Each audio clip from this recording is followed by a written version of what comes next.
Good afternoon, easy speakers and guests. How many of you would take a chance? Take a chance in quitting your job, which was stable and full-time.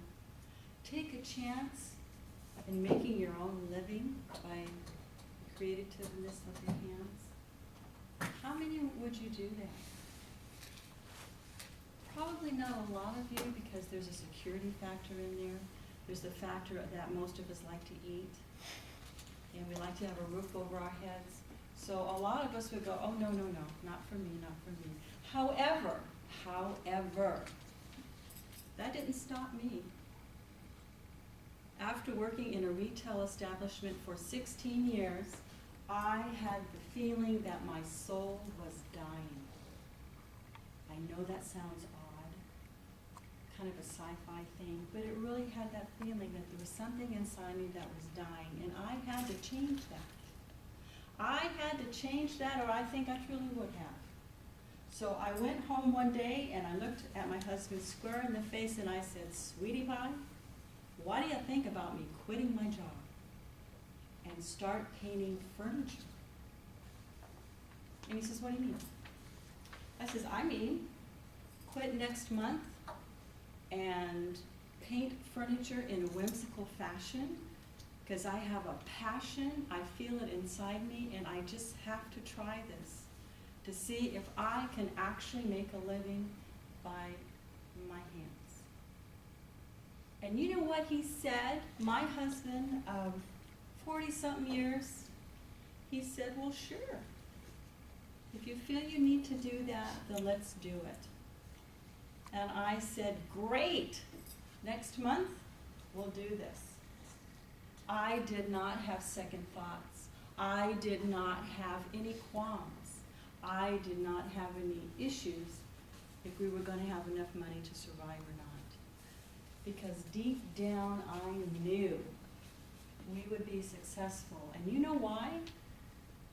The reason why I felt that I would be successful is because I had the passion, I wanted to take a chance, and I had the drive.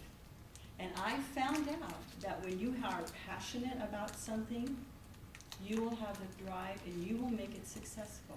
It just comes hand in hand. So my taking a chance paid off. I started painting furniture. My husband started making the furniture after I brought home inferior furniture. As soon as I would bring it in the door, he would look at it and say, "Oh, please, let me sand this down, or re-staple this, or re-glue this, or whatever." And after about a month of that, I said, "Look, why don't you just make it for me?" And he said, "Sure." So he taught himself how to make furniture. So my passion was growing to him. And he became so involved and so passionate about what he was making that he started creating his own patterns, his own designs, and it was a wonderful thing for him because he was actually growing as a human being. It was nice to see. So here I am painting furniture. Of course, the next step is to go out and actually sell these items, because you know, I like to eat too. So the first thing I thought of is doing shows. You know, you see these craft shows on the streets or in an auditorium and such. I thought that would be the perfect way to sell my furniture. So the first show we did together was in Folsom, the Folsom Street Fair in December. And I want to tell you, that was the most nerve-wracking thing I had to do. Not quitting my job, not actually painting the product, but selling the furniture. I was a basket of nerves, and you know why? The reason is I was showing people my soul. And that's what artists do, no matter what they're doing. If it's painting, weaving, ceramics, furniture, it's part of what's inside them. And I was amazed that I wasn't quite ready to share that.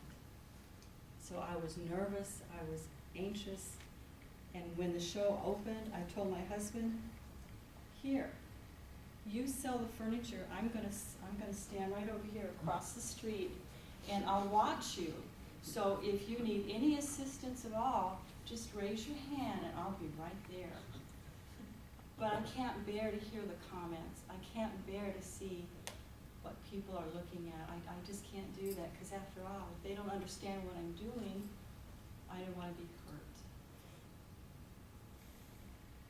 Well, I want to tell you, he's going, what? I've never sold a thing in my life. Where's the receipt book? What do I write? What price is this? What price is that? What do you mean? And I said, no, really, I have to do this. I said, you're really good at it. You're really good at winging it. So please, just do this for me. And he did. And I did stand across the street, and I did watch him. And he waved occasionally, but just to wave, not to have any assistance. And it was a very successful day. We sold about 3/4 of our furniture, had many more orders, and it was quite successful. And I got over exposing my furniture to strangers. Interesting day. Said a lot about what I was feeling and doing at the time. So if you ever want to take a chance, go by your gut feeling, your inner voice, your intuition, because it's never wrong. Sometimes you have to give that leap of faith to take that chance to be successful.